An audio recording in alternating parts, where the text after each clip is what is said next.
Hvad kan man som frivillig?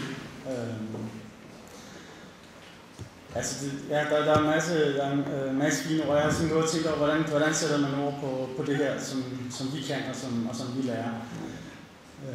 Jeg sammenligner det lidt med, vi kommer med den her sorg i bagagen og et ønske egentlig om at hjælpe andre. Og gennem ungesorg, der får man så en eller anden mulighed for at kanalisere det her ud. Det er lidt ligesom en sorte boks i en flyver. Du sidder med din mor og din far i flyveren, og den styrter ned, og det gør den, når de dør. Så har jeg kun den sorte boks tilbage. Og gennem ungesorg, der lærer du egentlig måske det der sprog til at afkode den der sorte boks. Og det kan andre få rigtig meget ud af. De kan finde ud af, hvordan flyet er støttet sammen, og de kan finde vragdelinger, måske samle det til et mindre puslespil. Så det bliver aldrig et helt fly igen, når passagererne er væk, men man kan få et billede af, hvordan det går til. Det giver utrolig meget for en, der lige har mistet, at få det fra en, som har gået det. Jeg vil prøve at give et eksempel på hvad det er.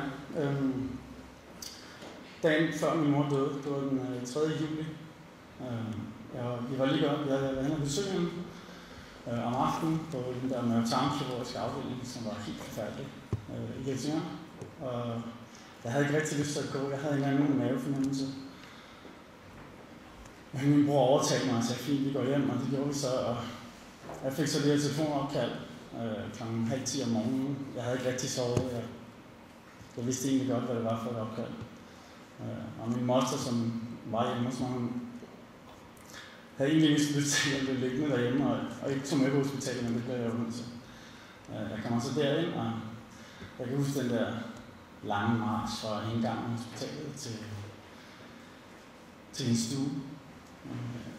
Jeg kommer ind, og sygeplejersken havde gjort hende klar, eller hvad man siger. Så hende ligge der, og så gik jeg hen til hende og kyssede hende på panden, og så vendte jeg mig om, og der var min onkel. Og så brød jeg sammen. Han gav mig et kram, og jeg blev nødt til at gå udenfor, og jeg kunne ikke have det mere. Ja.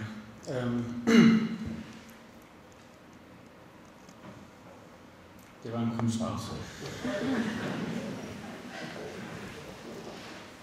Det lyder ens for jer alle sammen, den her historie. Men hvis der sidder en af jer, som har mistet en mor eller en far, så mange knupper der tilbage, som sikkert kan genkende det, så sker der noget andet. Altså det første, der sker, det er, at du bliver medlem af deres klub. Det er en kedelig klub at være med i, men det er også en klub, hvor det er godt, at der er mange. Det andet, der sker, det er, at du får en adgangsbillet. En adgangsbillet, som er deres hemmelige indgang til der, hvor det går ondt. Det får du sådan set i kraft af, at du også har givet dem en adgangsbillet til din egen ting. Ja. Og ja, det er lidt tanke. Altså det er mere for at sige, at nu er det 15 år siden, min mor blev syg, og det er 12 år siden, at hun døde. Og jeg står her og kan sige det her på den her måde, fordi at det nok er meget smart, at jeg ikke er frivillig længere. Altså jeg har ikke den der sorg.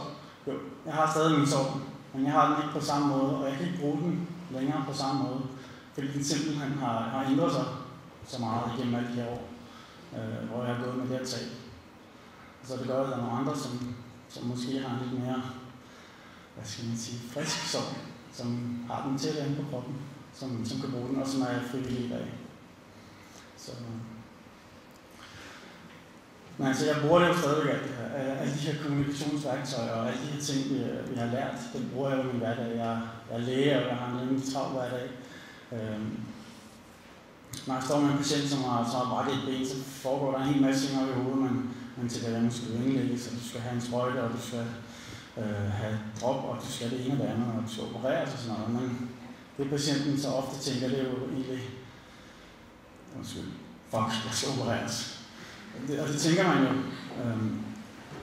Det er svært det kan også være svært at se, når man har en anden lang liste med andre ting, der skal laves.